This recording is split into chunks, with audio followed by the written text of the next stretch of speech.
sleep during classes, which was probably less than ideal. But I just remember loving the game right from the get-go. I will shill that till the day I die. But you gotta give the flowers to people who are able to do it on the slower games, right? We just practiced an obscene amount.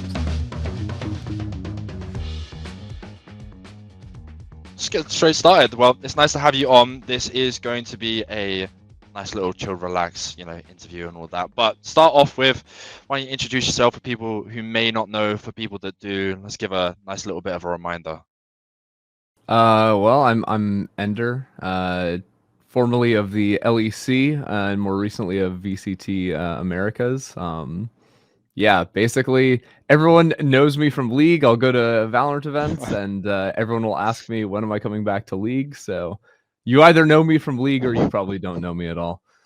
Yeah, when are we getting the LEC drummer back, man? That's a great question. I anytime if they call me, I'm ready. I'm ready to go back for a tour. Ready to make a new song about Reckless, eh?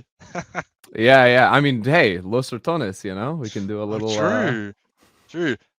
No, but to start off with, there's a quote that I normally go off with and base an episode on. But today, whilst I was, scouring over all of the Liquidpedias and stuff like that, a quote kind of came into my mind of, people see the trophies, but not the training ground, right? So over your career, you've been a quite vast person, but I want to start with the basics, start with the building blocks. And that's right at the start, you were competing in something called High School Star League, right? I was. What was that like? That was a journey, I'll be honest. So it was the biggest high school League of Legends tournament in North America. It was like US and Canada. And I think there were like 800 schools or something that were competing in it. But the lore on that is that I was like my freshman or sophomore year. There was basically me and one other kid at the school in the same friend group that were both like really good League players. Like I was a jungler, he was a mid laner. We were both like Diamond 1. And we tried to form a team, except we kind of hated each other. So the team like disbanded after we played one game. I think we won and we still disbanded. Like it was not a good vibe. So then going into my senior year, I convinced him. I convinced him like, hey, let's give another shot. We're going to make a team. And we built this team that was legit. And we ended up doing really, really well.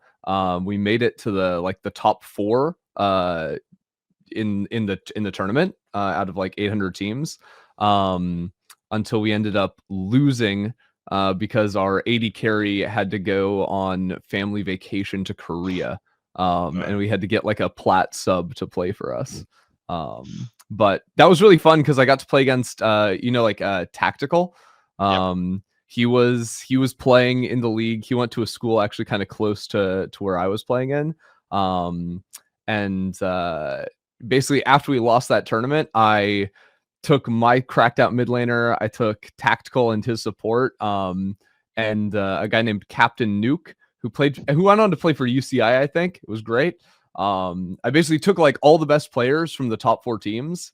And then we went and like ran some LANs in LA and won them, which was kind of fun. That's pretty cool. Honestly, no, we have some stuff similar to that in the UK. I mean, the UK is quite heavy grassroots and something like that. But HSL, I'm guessing top 4, that's something you took seriously, right? Did you anticipate, being that early on, you would want to, take that railway into esports in a way? Yeah, I mean, at the time I really wanted to be a pro player. So I was like hovering in like master around my senior year in high school, which is like 2016. Yeah, I was playing in HSL. I did some like trials for collegiate teams, like what was the school called? But like I was, if I was gonna go to college, I was like gonna try and like play League there too. But ultimately I just like I didn't have a lot of time. I was like really busy. I did a lot of like extracurriculars in high school. Like I was in band. I was playing baseball. So like I didn't have time to play really. So I used HSL as one of my first ways to get into casting almost. Because basically, like after I played in that tournament, I then went to HSL and then a few of the other like leagues that I was playing in, like the amateur scene, and was like, hey, I'm quitting playing, but I'd love to be a caster. So that was like my first jobs came from no qualification other than like, I just played in your tournament, let me cast your tournament. That's pretty cool. I mean, I'm a bit jealous. I will say I would have liked to been on a league team when I was in school, but I was like the only person in my whole school who played league. So what can you put about that? But whilst I was doing my research, you said you were masters, right? So explain to me what this Kennen one trick is about. The Kennen one trick, that was early days. So like when Mm, I first played League, it was like Kennen was free rotation. So I started in 2012, like when Elise came out. okay. But Kennen was free rotation. I played Kennen, I was like, oh, this champ is sick. And then Kennen went out of free rotation, and then I hacked the system. Okay, so I realized, hey, I'm gonna want a Kennen skin eventually, but I don't have enough IP to buy Kennen right now. So I'm gonna spend $5, get the RP to purchase Kennen with RP, so I can have him right now. And then when I have enough IP to buy him, I'm gonna refund him, get my RP back, buy him with IP, and then use the RP to buy the Arctic Kennen skin. So that Arctic was my stack. Kennen. Yeah, but anyways, I played Kennen for like the whole like first like year, 2 years Mm, that I was playing League, and in every role, just like it didn't wow. matter, Every role. except jungle was the only place that was like literally impossible to play him. Mm. So I got to like plat with just Kennen, and then I realized I'm good at Kennen, I'm not good at League of Legends, so I just like hard pivoted into the only role I had no experience with, which was jungle. And then stopped playing Kennen so much and just went jungle all the way up until Masters. That's pretty good though. Masters early on with 2016 time was actually really impressive. I mean, especially if you compare it nowadays to ranks like that. That's crazy. My But claim to fame is that I was playing uh like a bruiser Rek'Sai, like attack damage Rek'Sai wow. in 2016 with the old ultimate, and I got to Masters with that when everyone else was playing tank, with an 80% win rate over 80 games. And then I had a generational fall off, but I had the hottest streak that anyone's ever had. Shining star for a bit. But no, we talk about that aspect of hottest streak and stuff like that. So what do you think getting into that so early and so young taught you about like the discipline and stuff coming into the esports scene?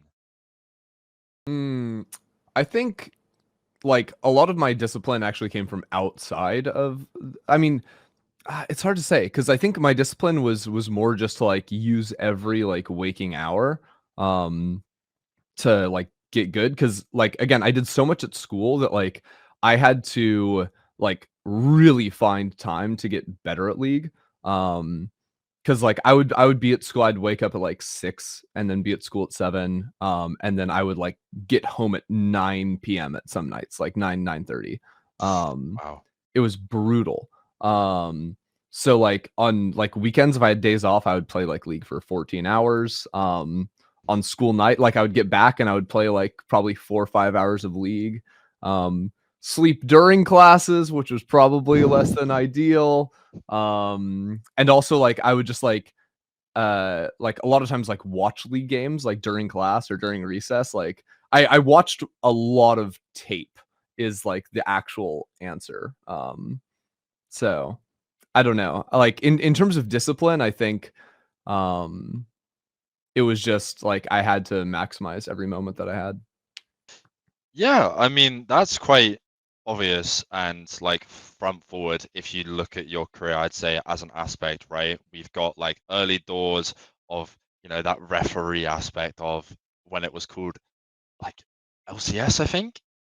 Yeah, yeah. I'm not too sure because they've changed the names around a little bit. I only got back That into was League. NALCS back when Yeah, EULCS was still a NALCS. thing. Oh my God. Back in like 2017 was when I first got into League, so a while ago. But I'm not an OG when at least came out. But no, to talk about, that Kennen aspect, how did you like avoid bringing that aspect of like personality one-tricking into your career? Because I'd say politely you've bounced around a little bit, right? You've gone from the LEC, you went to VCT, you went back to LEC, and it's that aspect of like not being a one-trick pony.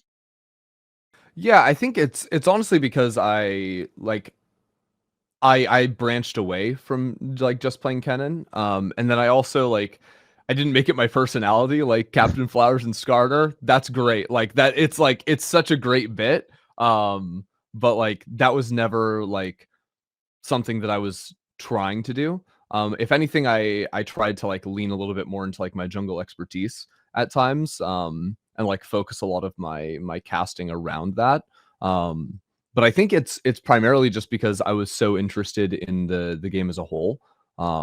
Like when I was trying to go pro and then realizing that I didn't have like the skill to do that, it wasn't like casting that immediately was the answer. Like I was like, can I be a coach? Can I be an analyst? I did coaching for a little while.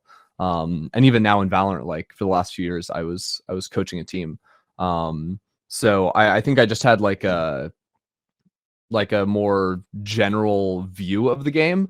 And I always looked at it more from like a macro strategic perspective than like the micro details of one character or one lane or one role. So it's just kind of my perspective on the game that shaped that. Petty tactics, right? Shout out, shout Yeah, out. I knew it. I knew it. But do you think that like early on aspect of knowing how you like to interpret the game kind of put forward that, yes, I can be a caster, but I can equally lean more towards that analyst side of things? For sure, yeah. Because I mean, everyone that was like kind of like all the casters that I was impressed by, it was like Monte Cristo for rotations. I watched like a lot of LS back then, and really appreciated his view of the game. So yeah, I think that just being interested in that type of strategy, I think is just like compelling, at least to me as a viewer. That's what I liked watching. So that's also just what I wanted to, give to people if they were watching. Yeah, I mean, 100%. Now we talk about like early watching, right? You after you graduated high school, I believe you went into that league, Compete League, I think it was called. Yeah, yeah. Not to 100%, but do you remember what your first cast felt like comparing it now towards when you actually started? That's a good question. I don't remember my first cast. Um, I remember it's like things I remember from Compete League, which was basically like it was like an amateur league that divided up into ranks. So it was like bronze and silver had a league, gold, plat had a league, and then diamond and above had a league. Um, I don't remember. I don't remember the actual cast, but I remember what I would do is post cast. I would go on like long walks. I had this like phase where I just like loved going on like nighttime walks for like 2 hours or something, and I would just throw in headphones and listen back to the cast to like hear how I sounded. So it didn't matter like what I was really saying, but I was like focusing a lot on like my voice and stuff back then, and just not sounding stupid. So I remember that. And then I do remember Compete League was also my first LAN experience ever. Mm. Because for the finals of Compete League, the guy that ran it, Liam, or his IGN was Mindmesser, he paid. So he made no money doing Compete League, no ads, no nothing. But he basically using another caster that was in the program who's going to school in Calgary.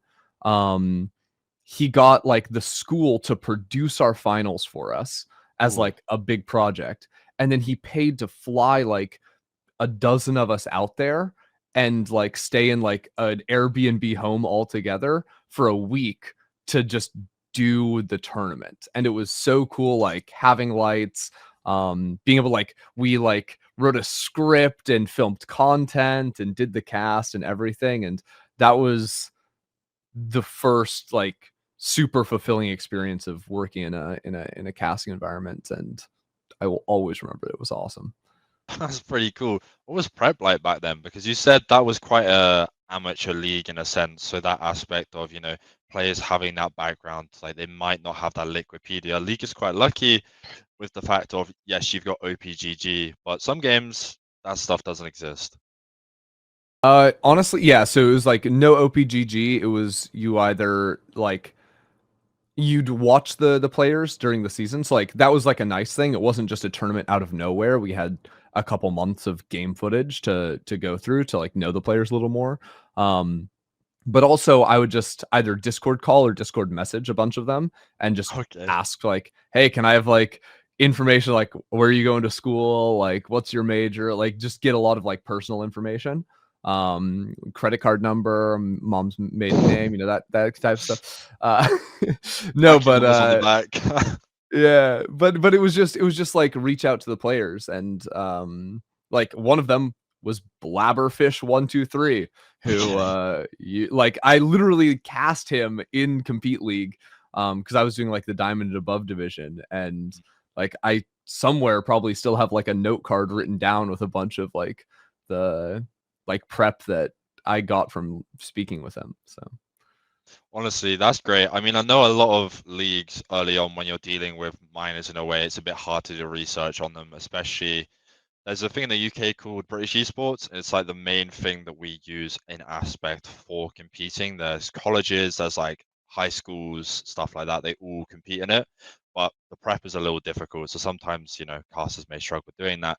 But something I want to talk to you is when you are with these amateur leagues in a way, how did that solo hustle feel? Because that's like the brinking start of your freelance. honestly, the best part about like those amateur leagues was that it didn't feel like a solo effort for me. There were two people that were really influential in like my early days casting because they were two play-by-play casters that I literally like before casting with them, I was like, hey, like I want to like cast 5 days a week. I want to like prep, I want to listen back to our cast, I want to give each other feedback. So I went and like I very intentionally found like-minded people.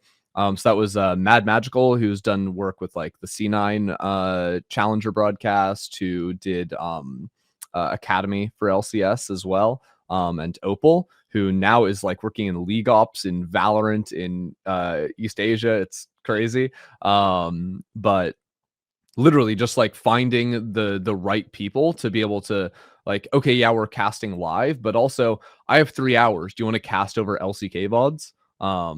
So yeah, like literally the I got hired not through any of the actual work I'd done, but literally just casting over an LCK VOD with Mad Magical and sending that into Riot. So we just practiced an obscene amount together, and I found the people that wanted to do that.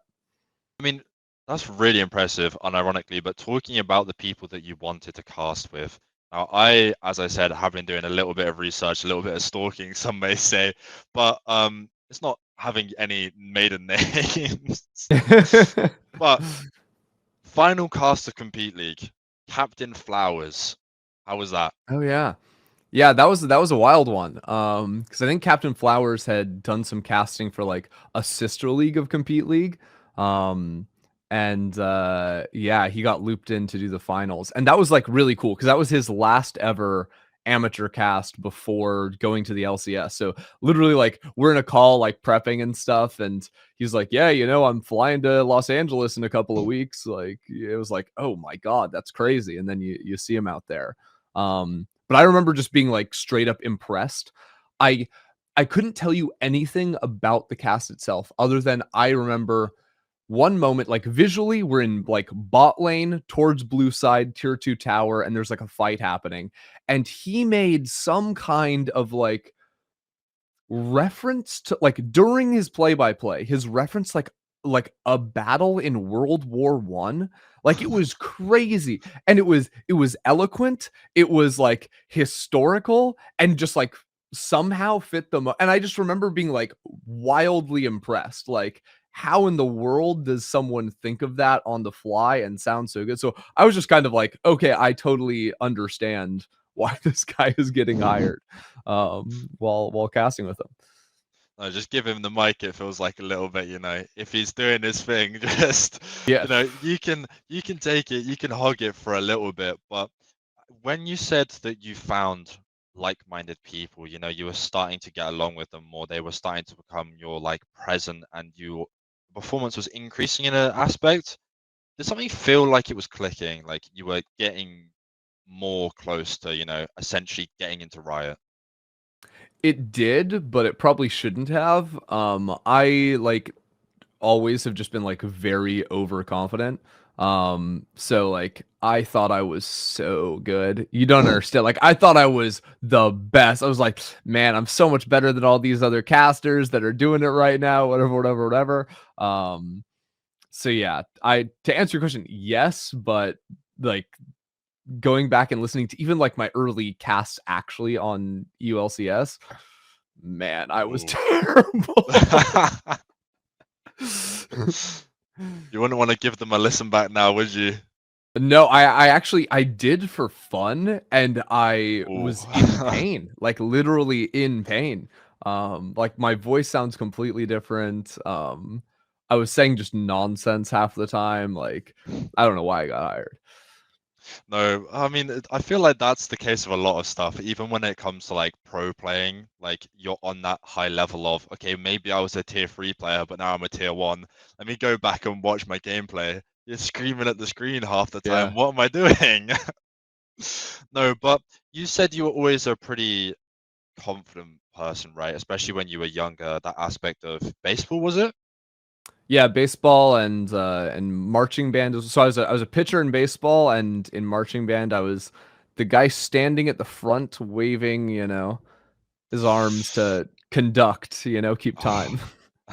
no one in the UK does that.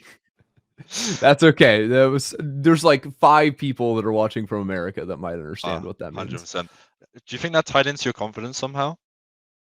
I think so, yeah, because it's like, especially like baseball, if you're pitching, it's always you're kind of like under pressure, like if you're playing another position, you just get to chill and do nothing for 90 minutes. But pitching, you have to kind of just be like in the zone the entire time you're out there, with everyone watching you. So I think like in terms of like being able to handle pressure and also just like be on a stage, I think like that just helps when you have like literally my entire life pre esports was baseball and doing that. So I've never been like a nervous person like when the lights go on or when the camera goes live or anything like that either. And I attribute a lot of that to kind of like, yeah, baseball and what I was doing as a kid. Now, I have a question. It's going to be really off topic, but as a Hit fellow me. tall person, why baseball, man? I'm almost 2 meters as well. Why baseball? Baseball because my dad was a baseball player and just like Ah, in love with it. So he also like he's an actor as well and primarily voice work, but he like basically just became obsessed with this like famous baseball player from like the early 1900s, Christy Mathewson. My name, Christy Mathewson Frierson. So that's where I get that. And like does like a one-man play about this guy. So like literally my entire life, I just grew up surrounded by baseball, and like one of the first video games I ever played was MVP Baseball 2005, the greatest sports game ever made. I will shill that till the day I die. Um, so that just kind of became the obsession. I also played basketball when I grew up. But yeah, that just was never like that was always like the number 2 sport. So when high school rolled mm, around and I kind of had to choose, it was time for baseball. yeah, you'll get some people across the pond fighting you for saying that the best is baseball 100%. These people will smack you if you don't say FIFA. Yeah, But yeah. stuff happens. But something I want to segue onto a little bit is, you had that aspect of solo reviewing all of your stuff, finding those like-minded people, but then that unexpected twist of, you know, not going straight into casting, but moving into a referee position. How did that happen? So basically, when I graduated high school, I was supposed to go to college. I was going to go to UC Santa Cruz and be a banana slug. That's actually their mascot's name, Banana Slugs. What? Unbelievable. Unbelievable. I think I wanted to go there mostly because I thought that was funny. But I asked my parents, like, hey, I want to take a gap year, and if I can get a job in esports before the year's over, I'm gonna like do that. Or I'll end up going to school. So the referee thing came because I was literally just on Riot's career page looking for a casting job. And I'd applied twice to ULCS and they'd never responded to me. And it just so happened, like, I saw the referee posting, and when it's like requirements, it's like high school diploma. Everything else is like college, whatever. So I just applied because it existed for no other reason than that. And then one Skype call later, they're like, hey, come into the studio this weekend. We'll like see if you're a good fit. So it kind of just came together out of nowhere, but that ended up being the gateway to get deeper into Riot, because then it's like, it helped my casting because now I'm standing behind the players. I get to watch everything they're looking at. I get to hear what they're saying in comms. I get to hear that, like, what they're talking about in draft. So like my game knowledge just spiked through the roof from doing this. And it was also just really cool, like being in the studio. Like, I got to go to MSI, like my first time ever leaving the country. I told you about the Compete League thing in Canada. So that came about in, I think, summer of 2017. I go there for a week. I come back to LA for like 2-3 days. And then I fly to Rio to go to the end of MSI 2017. Wow. And I get to stand behind Faker. I get to test Faker's peripherals. Coma, legendary coach for SKT, he has to go to the bathroom. He hands me his phone, his notebook with all of his draft in it, and like his badge. And it was just like, I'm holding like the secrets of SKT right now. This is, who am I? And then when we would walk out, I would walk out like right behind Coma, and the crowd would go nuts. And I'm like, it's almost like I'm a part of it, because I'm I don't know. It was like the coolest experience of my life. Did you take a peek? It's a real question. No, definitely not. No, surely not. Surely not. Can't say that I did. They're not thinking about Azir here. Oh, this is wrong. This is wrong. Coma, you're not a great coach. No, he's one of the best. No, but you started off as a referee and then into head referee, was it? So that, I think that is on the internet somewhere. I was never actually head referee. I almost became it for NALCS. The actual like timeline of what happened. So like I become a referee around the start of 2017. And then actually before head referee enters the picture, I basically, if you live in like the Los Angeles area, and like after you play a game of League, you'll get those like survey things that sometimes pop up. Yeah. If you do those surveys and you live nearby Riot, sometimes they will send you an email that says, hey, come into a player lab to like test out new stuff. So I did 2 of those. One was like I got to watch a cinematic like before it released, and then they canceled the cinematic. So I've seen a never before seen cinematic, which was fun. And then the next time I came in, it was to play test like Xayah and Rakan right before they came out, which was really cool. But I basically like crushed in those play tests. And then the guy that was running it, who you might recognize, his name was Riot Blaustoys back in the day. Yep. He is now your favorite GTA streamer. Yeah. But he literally was like, hey, like you owned, like, have you ever considered being a playtester? I was like, no, not really. He's like, you should apply. We're looking for people right now. So I applied, and then I ended up like after like 3 months of interviewing, because it's insane to get hired by Riot. I became a playtester. And I think I actually like also like my boss from refereeing like vouched for me when I was going through that process. So it kind of went like referee to playtester. And then while I was a playtester, I was still doing some reffing like in my free time. And they were looking in 2018 to like basically sign a new head referee. So I was considering that, and I was speaking with like Chris Greeley, the former LCS commissioner, about that. But that was also the same time that ULCS became interested in me doing casting. So I turned down the head referee thing so I could go to Europe and, have more fun. Honestly, I'm very glad you went to Europe. Me too. How was that cool though? Was it a tough call to make when you went from, so focused on casting and then kind of just went more towards refereeing? It wasn't really a tough call because it was literally just like a job. It was my first job ever was being a referee. That's And so I lucky. and no, literally unbelievably lucky. And again, like literally just the fact that I grew up in LA is the only reason that either of those jobs could happen. And they all kind of like fed into each other as well, because I wouldn't have been hired as a caster if I wasn't a playtester, because it was like zero risk of Riot. It's like, hey, we're just gonna fly you and like trial you and see, if you're decent. But the way I saw like both reffing and playtesting was it's all to just become literally better at League and to like make me a better caster. So it just kind of slotted in nicely. Kind of stepping stones in a way, right? Yeah, for sure, for sure. And like honestly, if casting didn't work out, like there were like career paths that could branch off. Like I could have done like the head referee thing potentially. The playtest team at Riot is like a gateway to doing like design work as well. So like it's possible that I could still be working at Riot as a designer now, if the casting thing hadn't come together or whatever.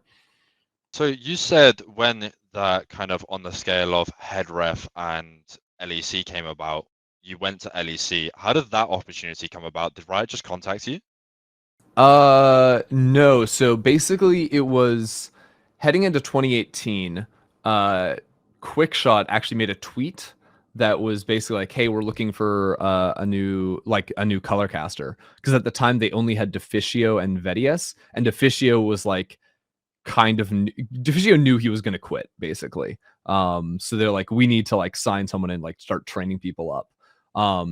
So it was just a tweet that says, we're looking for color casters, reply with a link to your work, to like put yourself in the running. And I'd like officially applied a few times, but because I would like didn't have like legal, like I didn't have like a work visa or anything like that, I just think I got auto denied. But I just literally, again, saw the tweet, casted over an LCK like regular season VOD with Mad Magical, and replied to Quickshot. And then I woke up one morning with like a notification. It's like, dude, what? No one, a Twitter notification? Like, what is going? I've got like 4 followers, like it's just not real. And it was a reply to the tweet that just said, check your DMs. And I will never forget reading that. It was crazy. And the DM was literally just like, hey, do you have a time to call tomorrow? Like today or tomorrow? I was like, oh, great. So I took the call from my like desk at Riot.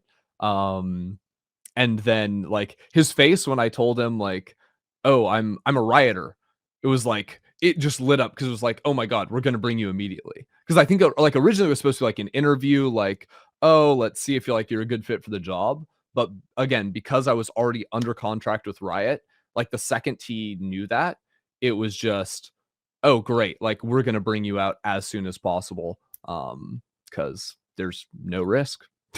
So yeah, I Everything still just don't lining think I up. would have ever gotten hired as a caster if I wasn't a playtester, and I wouldn't have been a playtester if I wasn't a ref. So it all goes back to randomly trolling the careers website. It all lines back up to living in LA. Oh, it 100% does. I'm convinced. Yeah. No, but as you went from, the aspect of being on stage behind Faker, that must be difficult in itself. But something I want to, link that together with, kind of put the, iron in the chains, is the fact of what was the hardest part of leveling up into actually casting on that stage?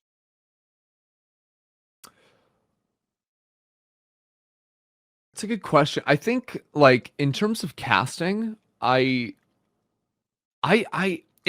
hard because like I put in so many hours. Like I was casting like 5-6 days a week. I would wake up in the mornings to cast a league that was based out of Malta.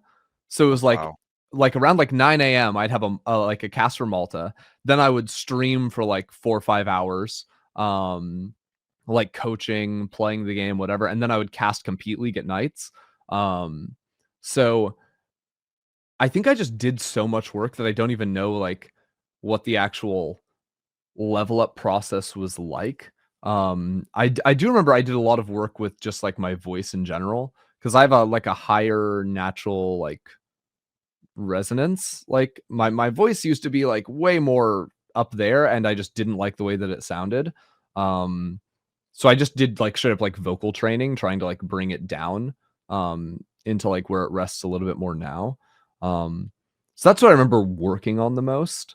Um, and then I think once I actually like got into casting, it was the analyst desk that I was the weakest at by far. Because that's just something that, I mean, as an amateur caster, you just hardly get any experience on an analyst desk ever. And if you do, it's like in person versus online is so completely different. So that took a long time to become more comfortable at.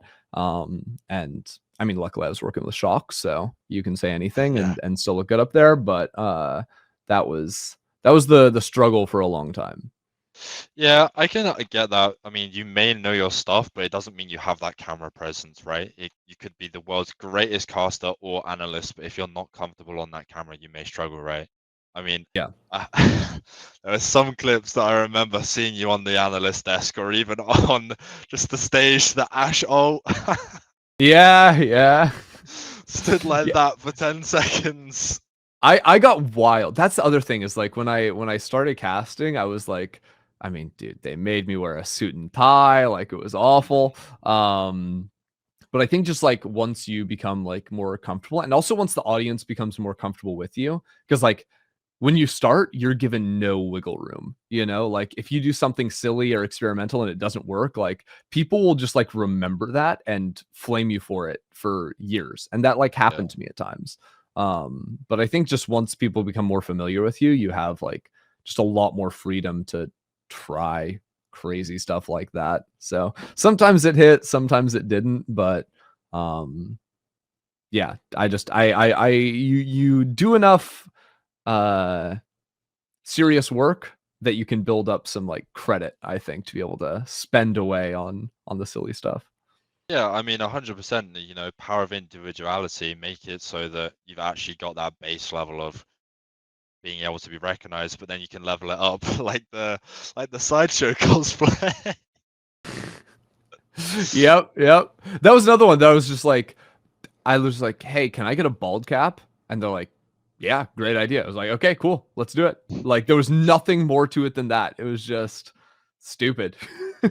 Honestly, you actually are just able to mess around so much, or even just experiment in fashion sometimes, and it's honestly one of the most reasons why I think you personally stand out. I mean, I know the John Wick compliments are most definitely there sometimes. But We I would like like those. to compare the prep you did by yourself, on those late night walks of, listening to your own VODs occasionally of for a couple hours compared to it now, which is like, okay, well, I'm working with producers, I'm having to script, or I'm studying pro tendencies in depth. Uh Honestly, so I think my personal like prep and stuff is a little bit less to do with my own casting ability. So I think like in terms of like actual prep I'm doing, I mainly am just looking for tendencies in teams, and especially with Valorant, I think it's when you're casting, you don't need to like have a huge depth of things to say about a team because the game moves so quickly that you just don't have time for it. So whenever I come into a match, there's like, okay, there's like kind of three things you need. You need like the stakes. What does this mean for the league? Is anyone qualifying for playoffs? It's like the really basic stuff. Like, is this for a championship? Is this for, whatever? And then you need like whatever the most interesting like player hooks are. So it's like, oh, it's Boostio versus his former team, or this rookie is debuting, or this player has been struggling all year. I think you need a couple of those. And then it's gameplay. So it's just, I really value the ability to be like, these are the tendencies of a team on this map, or if it's League, like this is like the play style of a team, so that you can come in and set expectations. Because I think, again, in Valorant, the game moves so quickly that if you are not very early into a cast being like, this is what to expect in the majority of rounds from a team, then you're kind of just like holding on for dear life along for the ride, trying to figure out what's happening. I think it's very important to get in front of the action so that, an audience member, even if they're not, a Radiant player, they can be like, oh, I'm expecting this team to like slowly play into mid. So I will just like watch VODs on like 2x speed, and I'm not looking for like micro mechanics. I am watching the minimap and I am looking for tendencies. Like when this piece of util goes, this is what they're doing, so that I can kind of speak to that early in a cast. But when it comes to like my actual like personal improvement, that's where working with Mimi is really great. Mimi / A Evil Cat is like a super hard worker out of the game. So she does a ton of prep on her own, but whenever we're casting together, we will basically like meet up in the morning before the cast. We will go get breakfast together. And then it's like at breakfast, we're going to talk about like what like our big, like our player stories, the stakes. We like settle all of that at breakfast. Then we will go into the studio probably like 2-3 hours before our call time. I've never been with someone that wants to like go in before call time before to prep, but we do before every single cast.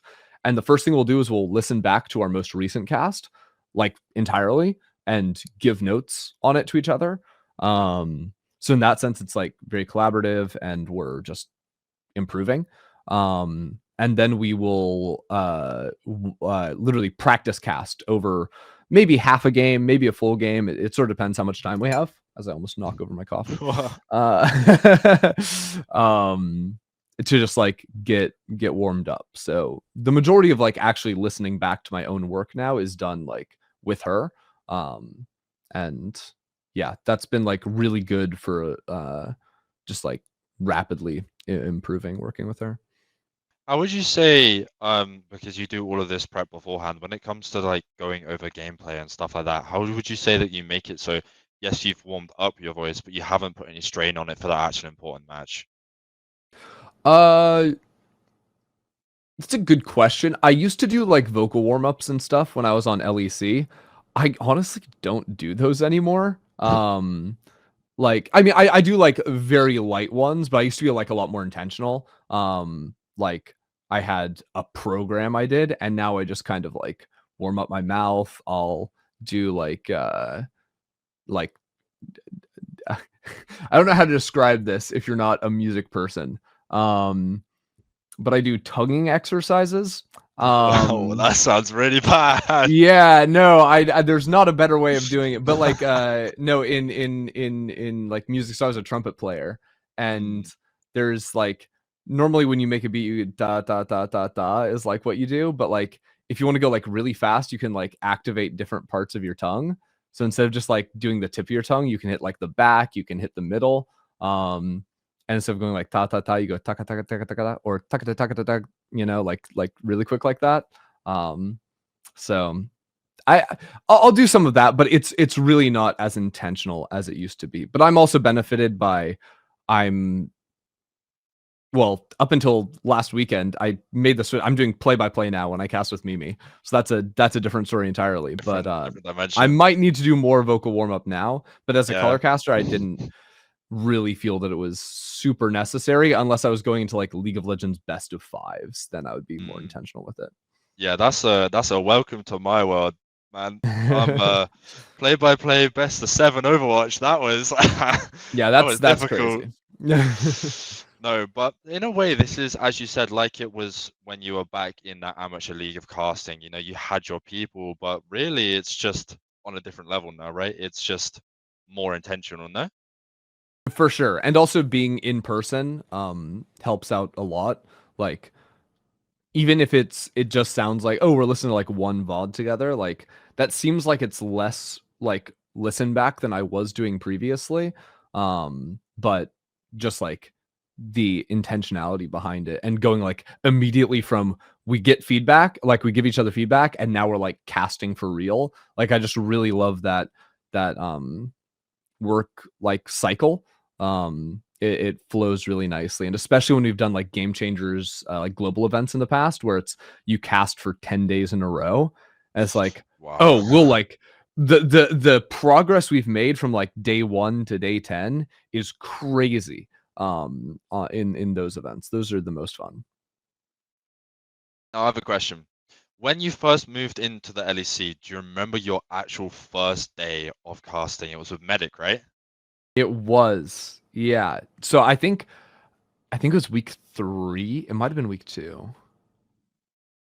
I forget, but my first actual like broadcast weekend was just analyst desk.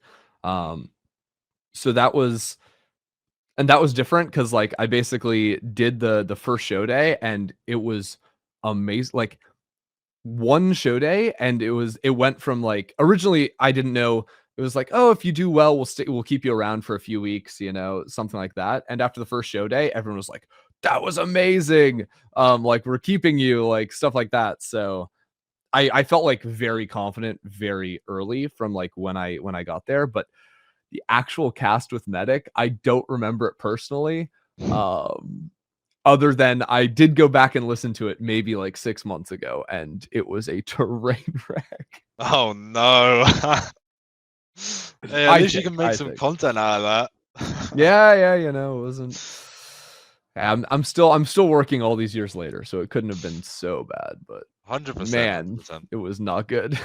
No. I mean, it's just the exact same as I said earlier with anything that you've made progress in, even if it's just like talking a language or something like that. But I feel like this is the question that everyone is going to ask you when you made that switch. I remember seeing that YouTube video come up on my feed and it was like, I've left the LEC. What made you kind of move out of that comfort zone in a sense all the way to VCT? Honestly, so back when I was a playtester in 2017-18, so this will be a long walk, but it'll pay off. First of all, the reason the playtest team had openings was because a guy named Nick Wu, who previously had played in LCS, he was the jungler on the playtest team, or one of them, and he was moving on to an R&D team. So I took his job. Anyways, the R&D team he was working on would go on to make a Valorant. And one day he just like kind of walked over to the playtest pit and was like, does anyone have experience playing shooters? And I was like, yeah, I'm playing a lot of PUBG right now. He's like, great, meet me in a secret location after the workday. I have something to show you. And he basically like walked me to this like secret place where they were testing Valorant, like the very early days. And like I got to play in those. And it became like a regular thing after work that I would like show up and test Valorant. But I just remember loving the game right from the get-go. And like telling myself I want to cast this game because it was just so much fun. So I always had it in my mind that once Valorant comes out, I want to like add Valorant in. And I wanted to cast like League and Valorant side by side.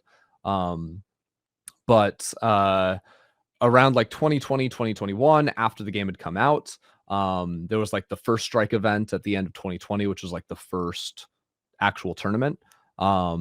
And that wasn't a possibility because like back in like the start of Valorant, they kind of wanted to like make sure that Valorant and League weren't like seen as, or like Valorant wasn't going to be like the little brother of League. So they tried to make it like look visually very different. They wanted different talent, that sort of stuff. So I didn't have the opportunities to cast Valorant. And that really frustrated me because like this had been a goal of mine for a long time. And once I realized that it wasn't going to be like possible, at least my interpretation was it wasn't going to be possible to do both League and Valorant. On top of the fact that we'd been through a year and a half of COVID, and I hadn't been able to like go home. and like see anyone, that I kind of made the decision to just, I'm gonna see if I can do Valorant now. So that was like what led to like quitting the LEC, was kind of like the desire to do Valorant. And that ended up not even like taking off immediately. Like I didn't actually get hired right away to do any of the like North American Valorant stuff. Like I had to wait until Sean Gares couldn't make like a tournament LCQ, because this tournament he was supposed to do was a LAN, and then day one people got COVID, so they delayed the LAN, and then he couldn't make the new dates. So that's the only reason I got hired in the first place. So again, like complete happenstance that I find a job. But yeah, I just always wanted to do Valorant is the truth. But I still, to this day, I would love to be able to live in a world where I can like split time between both Valorant and League. Like League is still my most played game. So I mean, you've got that scale and passion for both of them, right? I mean, one weighs on one and one weighs on the other, but the one trick pony is not allowed to stay in one, right? You got to have that adaptability in a sense. Now, I have a little bit of an important game. Valorant and League are two different categories of games, right? Yes, they may have intertwining stuff like the ability to, see abilities, maybe dodge them or react in a good tempo towards them. But as a casting point of view, was there anything that you had to unlearn and what carried over? so I think carried over is easier because it's mostly just like like map awareness is a big one. Like Valorant players are horrible at looking at their mini map. Yes. So like in terms of like just individual like skill at like getting good at Valorant, it's just like, oh, I have awareness of what all of my teammates are trying to do most of the time because I'm like looking at the mini map a lot. And Valorant players will cope and seethe and be like, you can't look at your mini map because then you're not looking at your crosshair, so you're gonna lose fights. You're bad. Is the truth.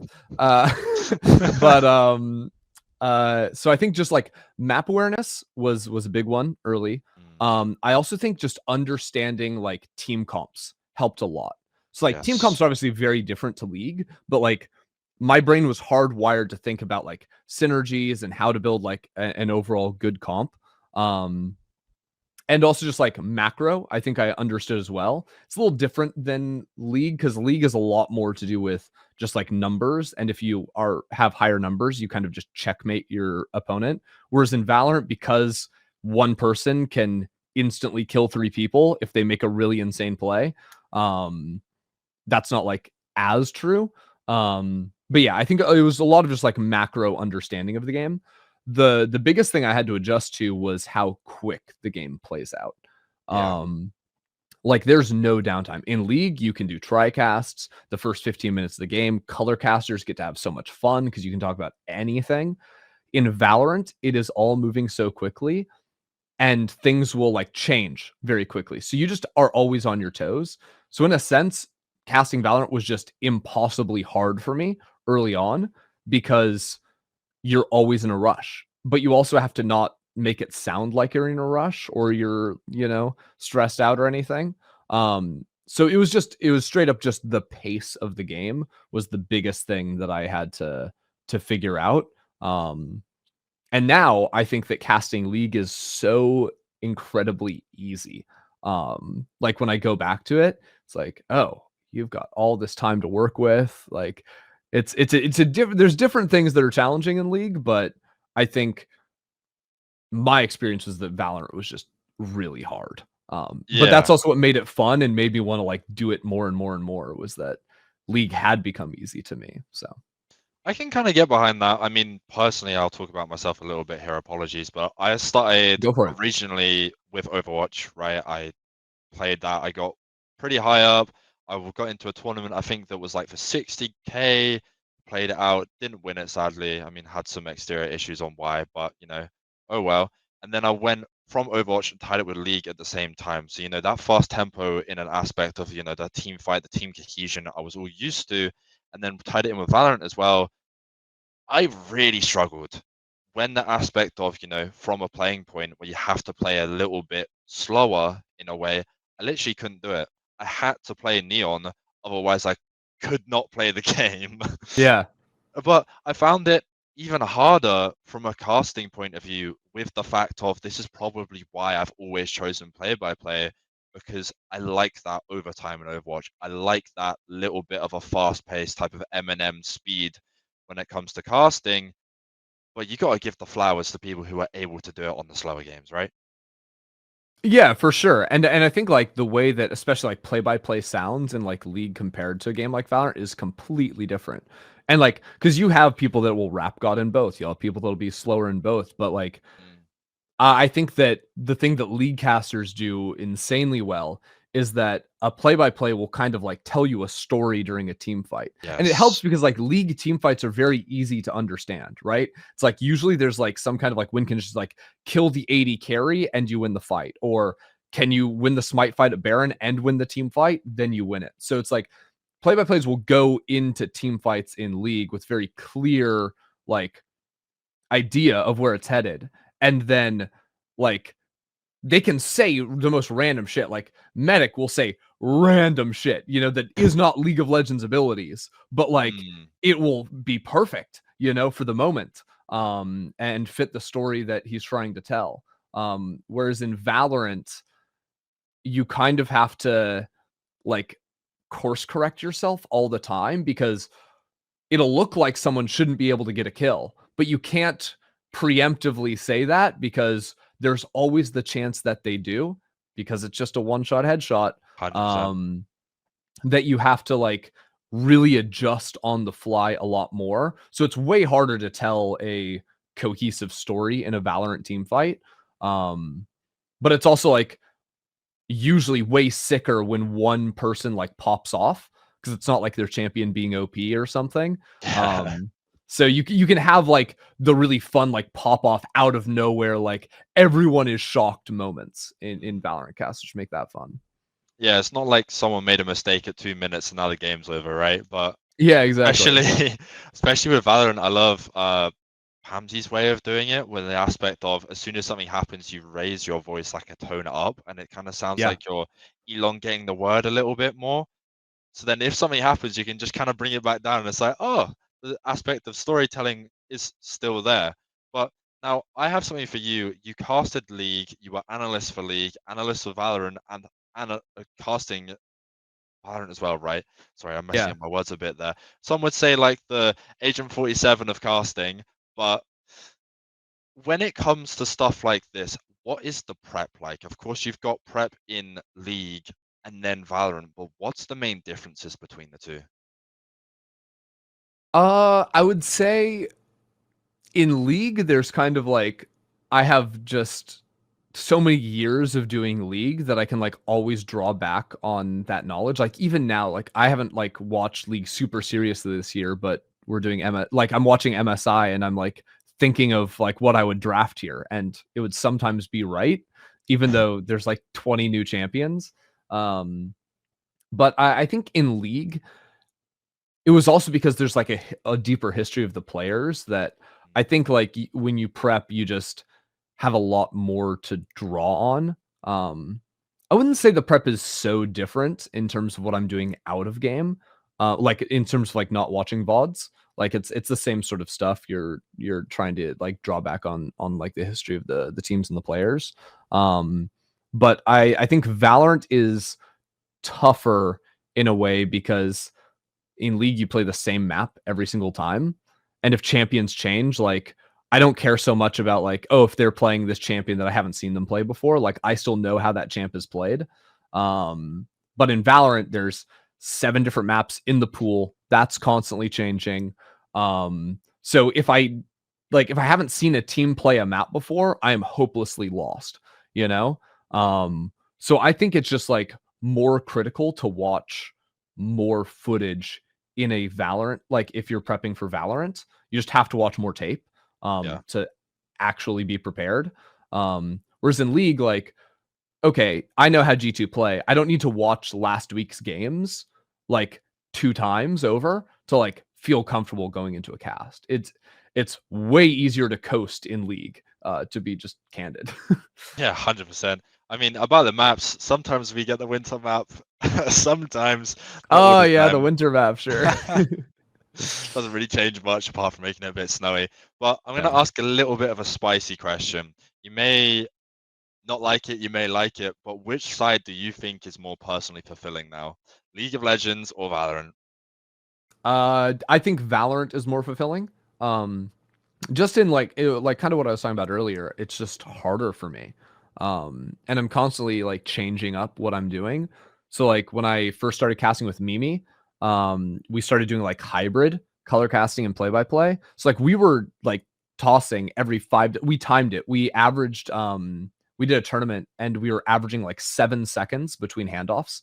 And that's Oh, like wow. while action is happening. So that was just like really fun. And now going into this stage, we like even when we were like hybriding, Mimi was usually doing more play by play. I was doing more color. And we're like, let's change it up. So I'm now doing play by play. So we just did G2 versus Sentinels, which was an awesome match and probably like one of the best matches we've ever gotten to cast in VCT. And I did that full as play by play without telling anyone in advance. So that was just like really cool to be able to, I guess, pull off. Whereas like Oh, League is nostalgic and I still really enjoy it, but the challenge isn't there as much as it is with Valorant. mm, mm. Yeah. I mean, that G2 versus Sentinels must have been fun. Get to cast Baby Bay, right? Nice. It was He's back. amazing, He was amazing. playing so well. I mean, Yeah, and the crowd too was like going crazy for him as well. So he it was a was lot of fun. sniffing Zekin at parts. That was His did sheriff make shots on Lotus on Mound were crazy. ooh, it did make me giggle a bit that how he didn't actually have his name in the top right. It was Yeah, VCT player one. amazing, amazing. I wouldn't have it any other way. No, 100%. I mean, I'm happy that he's back, but equally I'm a bit sad that Leaf's gone. You know, G2 are a very good team that I like. But something I want to talk about with Valorant is, as I said before, you're kind of the Agent 47 of esports. You know, you've sprinkled in every single aspect. You spent time coaching Teddy Tactics and Game Changers, right? What pulled you towards that coaching role? Honestly, so my sister was IGLing the team. So nepotism. Um but no, I was just they were struggling a bit. Like back when I started, I was still in Europe. So it was 2023. Um and they were like a top 24 team in North America. And what I started doing for them because their coach at the time had like personal stuff going on, so he couldn't like Mm, be around all the time. So I started like watching back like a bunch of their like scrim VODs and like just writing up like feedback documents. As like here's some notes like each round, some things that I'm thinking. And then there was a tournament, a game changers tournament that their coach couldn't actually attend. So I was actually in Paris at the time, just like for fun. And I brought my laptop and I coached remotely the tournament. It's like the middle of the night. I'm in Paris and I was just like sitting in the coaching slot. And the first time I called a timeout and had a read on what the other team was going to do, and like we won the round, like my heart was just racing. I was like, oh my God, this is so fun. Like I'm competing again. This is awesome. So then I started like doing that pretty regularly. And then I ended up moving back because I spent like that was the year I went back to Europe for a year for LEC, and then I moved back at the end of 2023. And I was like, I'm in the right time zone, so I'm just gonna like devote my actual time to this now, and do it more consistently. And I think that was useful to me in a similar sense of like when I was a referee and a playtester of just like increasing my game knowledge tremendously, and just knowing what like pro players are thinking. And I became infinitely better at casting and Valorant like analysis as a result of working with that team for like 2 full years, I think. And our claim to fame is we made top 6 in a main event, which I'm very proud of being able to be like with that team with 4 of the same 5 players. So those entire 2 years, we kept 4 of wow. 5 players, and made really, really good progress. And now I get to cast some of them because we've all kind of gone our separate ways, but I'm going to get to cast them winning things, which I'm excited about. That's pretty cool, to be honest, and that's something I'd be very, very proud of. Do you think that gave you a kind of first-hand lens into what it's like to be into a Valorant team? Because, for instance, when you were younger, you were in that HSL, right? You were in that Yeah, high school league of playing in leagues. You knew what it was like to be in a team environment with that team culture, but Valorant, not so much, right? for sure. And my view on the game of Valorant changed completely because if like similar to like LS's view of League, like I think this is like overgeneralizing, so I don't mean to offend him, but he like thinks there's like a very correct way to play League, and then a lot of incorrect ways to play League. Hmm. And I think when I first started in Valorant, I had a very similar mindset, of like these are the types of like agents and comps you should be picking. You should be playing like very high percentage Valorant at all times. And I still like generally agree with these ideas, but then being in a team environment and realizing like, oh, like the practicality of playing in this way isn't always the best. Or if you play quote unquote perfectly and hide behind your sentinel utility, to overgeneralize again, it's like, oh, we have no threat on the map. So the other team can like scale and take a bunch of space for free because they know on our sentinel side of the map, we're never going to take an aggressive fight, you know? So I think I just learned that there's a certain amount of like variance you need to put in and a certain amount of like imperfect play that you need just to not be so readable or not be so predictable, not be so exploitable. And as a result, that made me a lot more forgiving to professional teams because I would see like a pro team make a mistake that's not in like the perfect way of playing the game, and I would call them out. I'd be like, "That's stupid. You know, you shouldn't be doing that." And a lot of time, they shouldn't be, and that's true. But now I have like the actual like mindset of being like, oh, I actually, these are like the 4 or 5 reasons they might have done that beyond just, oh, they want to take a fight. They're like, you know, greedy or whatever, which I would have said in the past. And now I'll have like actual reasons. I can be in their head a little bit better. Yeah, sometimes you need that like scrappy fights, those underdog fights. Play like an LPL team, just completely ego most Literally. fights. Yep. But even when it comes to stuff like that, do you think that analysts should give some time spending coaching with a team to, level up their knowledge of the game? I think if you can, it's great. Um, Truthfully, I don't think everyone has that opportunity. Shout out nepotism. Um, and it also is just like a huge time sink. So like the reason that I ended up stepping away from it was that I was putting in so much time into it. And I just didn't have a life anymore. It's like if you wanna like work like a casting job and stream, that's a lot of work already. If you want to work a casting job and coach, that's a whole other level. So I think it can only improve your work. And I would recommend it. But I like not everyone can do that. And I couldn't do it anymore after 2 years. That was a lot. I mean, for 2 years you get bragging rights over your sister. Let's be real. Yeah. Anything you want from now on, I won't bother me if you don't like buy me food or something like that. Yeah. Well, see, I got payback because she would like when I was prepping for like events and stuff, I'd be like, hey, let's watch VODs together. You know, it's like, oh, I have an IGL brain that is gonna watch and prep with me, which is incredibly useful. God, my sister would never even be touching a computer in her life, so that's a completely different story. But I want to move on to like the generalized idea on looking back at everything you like player, caster, like refereeing into the analyst and then coaching. Did you plan for it to go that way and that linear line, or were you kind of just like following the flow of it? No, I kind of just like stumbled into everything. Like the only plan was casting. Um, Everything else was just like a happy accident along the way and ways of being like, if I do this, I don't have to go to college. Um, like I can work real jobs. Um, I think that like in terms of my actual planning, um, like the thing I'm most proud of is when I was in Rio for MSI as a referee. I in the hotel, they had these big glass windows overlooking the city, and there were like sticky notes inside the hotel.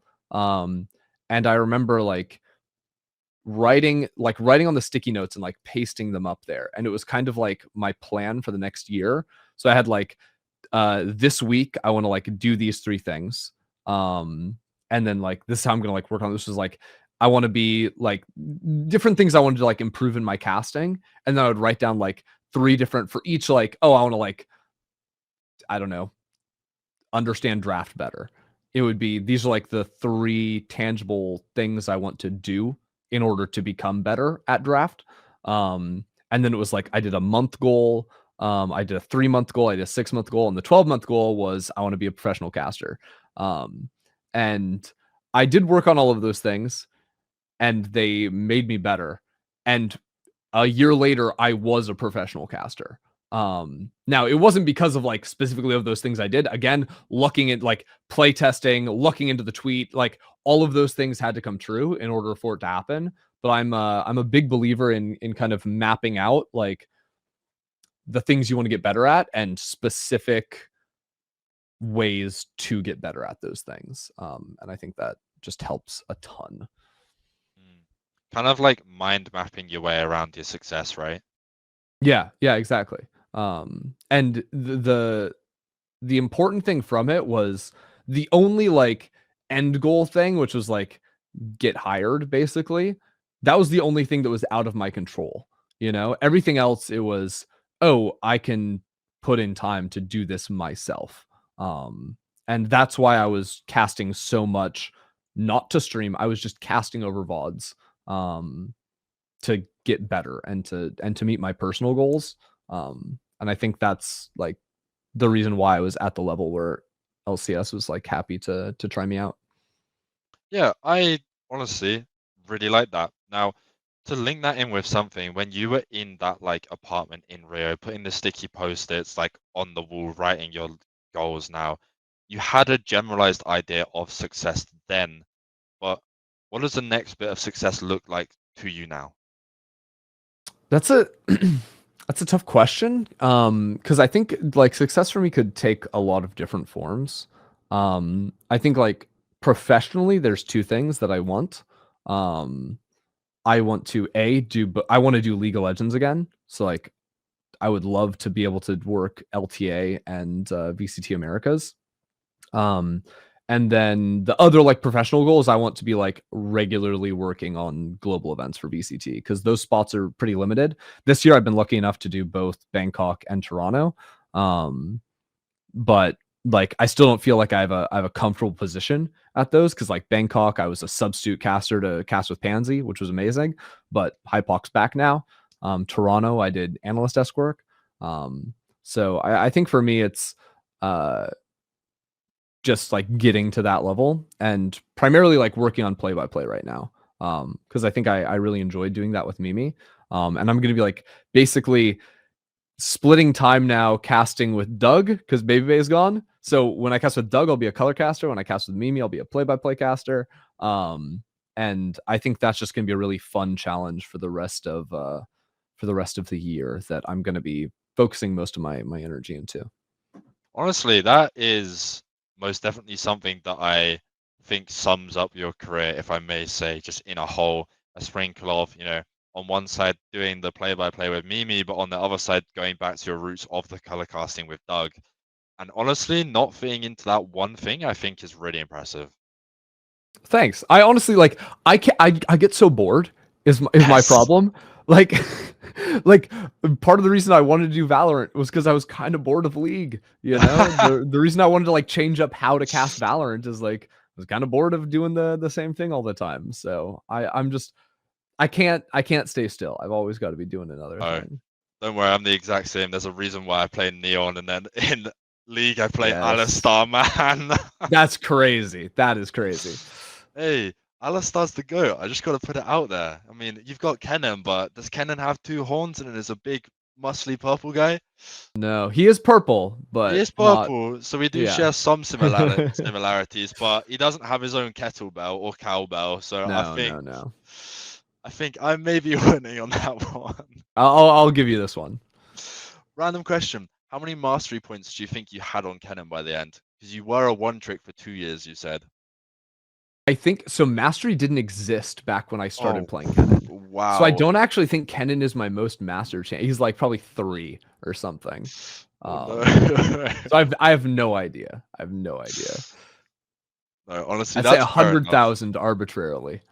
100, I mean, that doesn't even, it works in points now. I don't know why, but I always just use the mastery number. It makes more sense to me. But no, I always, at the end of a podcast, work on a closure point with every single caster I've been on. And that is, you can take as much time as you want with this question. People have, and people, I think, will for a lot longer. If your whole career was put into a documentary, what would one moment that would have to be in there? Ooh.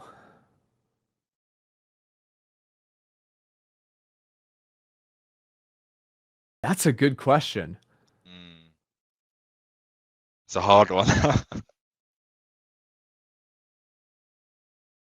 I mean, okay. There's a few different ways we could go. Go I for it.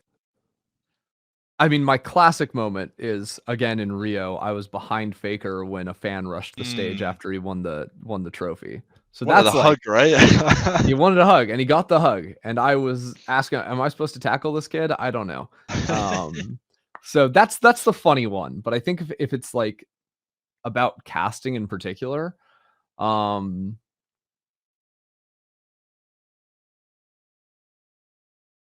it would honestly, it would probably not even be casting itself. I think it would be the origin of one of like the content pieces that I did with LEC. Um, so I think like the first LEC update would have been like something that you could focus on, but really Mm. the first between two Iverns I did, I Ooh. think started the like content like journey that I was doing. So basically at the start of 2019, it was the LEC rebrand, but I was also waiting on like my visa confirmation. So I missed the first like 3 to 4 weeks of the season and I was still in LA. So I was in LA and I was like just working with the playtest team because why not? And basically the LEC was like, hey, if there's some content you want to shoot in LA, we'll set you up with like some of the LEC or LCS like producers, content team, whatever. So like come up with a content piece and we'll do it. Um, and at the time I'd been watching a lot of just Between Two Ferns and I thought it was hilarious. So I got I think my first one was with August. Because August had just done like the Kale rework. So I like wrote like some questions for that because it's not scripted. I just have like questions that I want to like tease him with basically. And then I had to produce the segment too. Like I found like the room that we were going to shoot it in. I got the whole set design as well. Like I remember like wheeling chairs across from the Riot Games studio over to the Riot Esports studio. And like putting that whole thing together. I clicked the little clacker thing when we were going to go live. And then like did that. And I think that was like my first foray into like the comedic content side of things.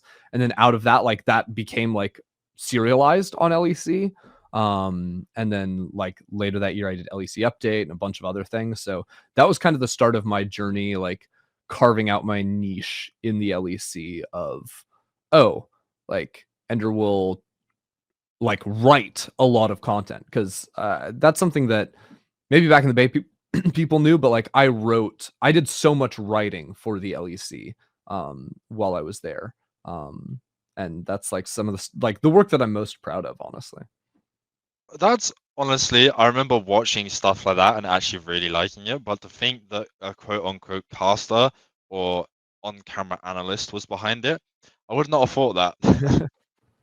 Now, Yeah, that just came out of nowhere.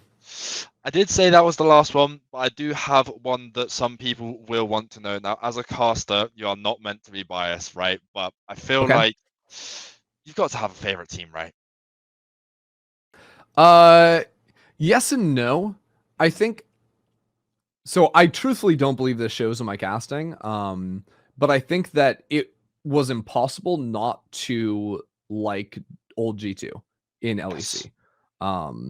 Like all of their players were great, and they also, because they went to every international event, it's maybe it's hard to understand, but like I never did spend a lot of time hanging out with pro players, like in Berlin.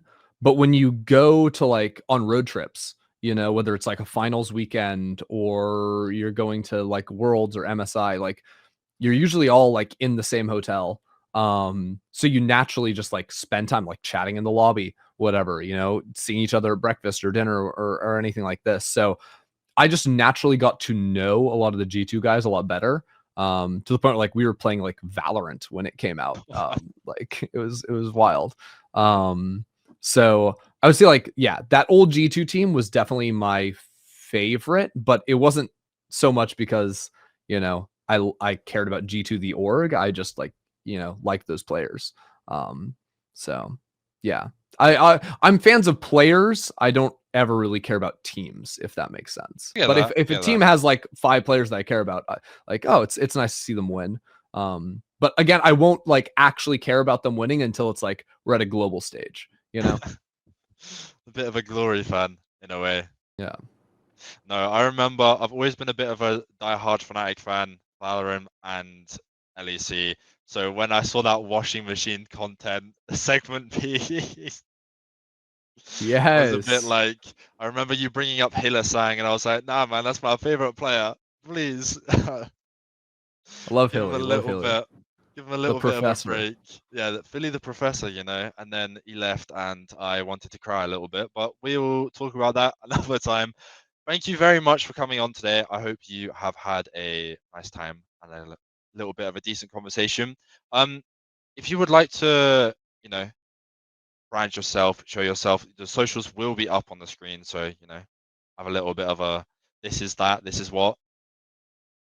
Yeah, I mean, I don't use socials that much anymore, but if you want fit pics, the Instagram is the place to be. True. That is true. I can put some respect on the John Wick style from the Instagram. But thank you very much for coming on today. I hope you have had a nice time and